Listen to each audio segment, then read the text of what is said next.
ఆ రోజు 10 లక్షల ఎకరాలకు డ్రిప్ ఇరిగేషన్ ఇచ్చాం. నేను ఇచ్చిన డ్రిప్ ఇరిగేషన్ కానీ ఎక్విప్మెంట్ కానీ మొత్తం నాశనం చేసి ఇప్పుడే కేశవ్ చూపించాడు ప్రజెంటేషన్లో 30 కోట్ల రూపాయలు వస్తు సామగ్రి తుప్పుపట్టిపోయింది. ఈ ముఖ్యమంత్రికి బుద్ధుందా అని అడుగుతున్నా మిమ్మల్ని అందరినీ. ప్రజాధనం అవునా కాదా? 30 కోట్లు వృధా అయిందా లేదా? ఇలాంటి వాడు ముఖ్యమంత్రికి అర్హత అని మిమ్మల్ని అడుగుతున్నా. సమాధానం చెప్పమంటున్నా.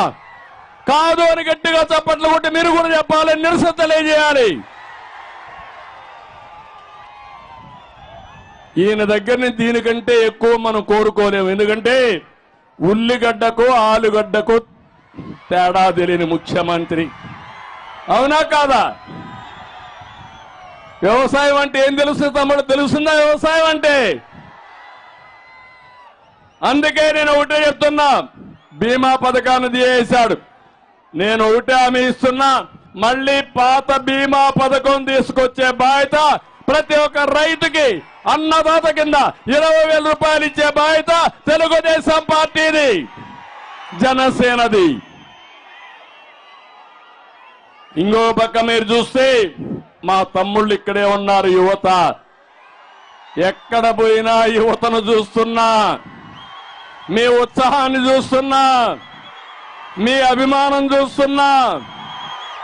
ఆకాశానికి గంతులేస్తున్నారు మీరంతా. వైఎస్ఆర్ కాంగ్రెస్ పార్టీని భూస్థాపితం చేయాలనుకుంటున్నారు. జాబ్ క్యాలెండర్ వచ్చిందా అని మిమ్మల్ని అడుగుతున్నా. డిఎస్సి పెట్టారా అని మిమ్మల్ని అడుగుతున్నా. ఆ రోజు ఏం చెప్పారు? ఎవరికైనా ఒక ఉద్యోగం వచ్చిందా తమ్ముళ్ళు? ఇప్పుడు పోతున్నాడు, పోయేటప్పుడు నోటిఫికేషన్ ఇస్తాడంట. ఎవరిని మోసం చేస్తామని అడుగుతున్నా. నేను ఐటీ ఉద్యోగాలు ఇచ్చా, టీచర్ ఉద్యోగాలు ఇచ్చా. మీరు ఇచ్చిన ఉద్యోగాలు ఏంటి? వాలంటీర్ ఉద్యోగం, లేకపోతే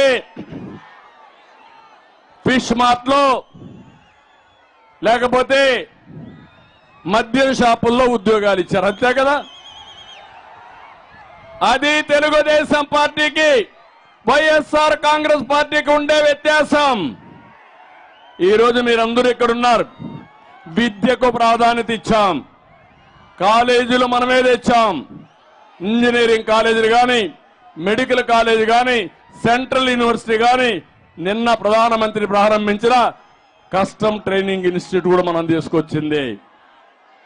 ఆ రోజు నేను ఒకటి ఆలోచించాను, ఇక్కడుండే పిల్లల కోసం, అనంతపూర్లో ఉండే యువత కోసం సాక్షాత్తు 10 సార్లు వెళ్ళి కియా మోటార్స్ తెచ్చాం. 12 లక్షల కార్లు ఇక్కడ తయారై ప్రపంచమంతా కూడా తిరుగుతున్నాయంటే అది తెలుగుదేశం పార్టీ విజన్. మీరేం చేశారు? అమర్ రాజా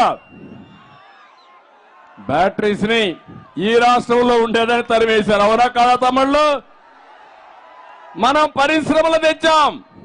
వీళ్ళు పరిశ్రమలు తరివేశారా లేదా అని మిమ్మల్ని అడుగుతున్నా. 16 లక్షల కోట్ల రూపాయలు పెట్టుబడులు తెచ్చాం. అవన్నీ కానీ అయ్యుంటే 30 లక్షల మందికి ఉద్యోగాలు వచ్చేటివి. వచ్చాయా అని అడుగుతున్నా మిమ్మల్ని.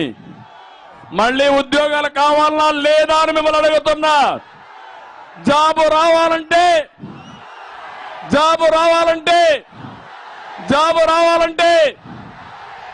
బాబు రావాలంటే మీరేం చేయాలి? ఇంట్లో పడుకుంటారా? సైకిల్ ఎక్కండి, తెలుగుదేశం జనసేన జెండా పట్టండి,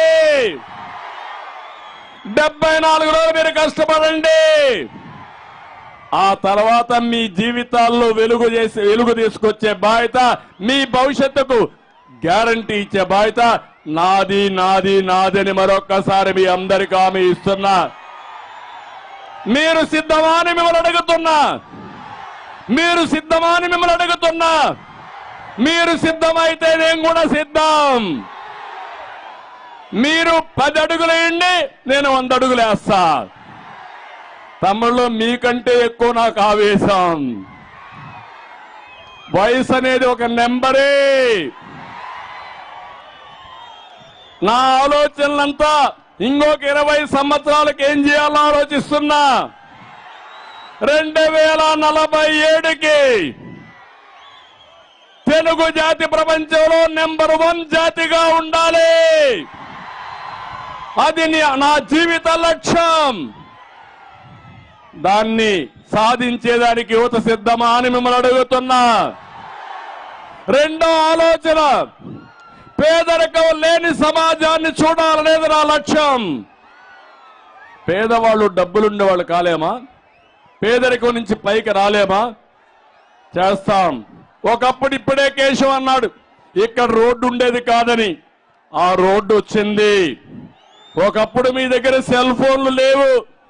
నేనే ఆ రోజు ఆ సెల్ ఫోన్లు రావడానికి కూడా కారణం నేనే.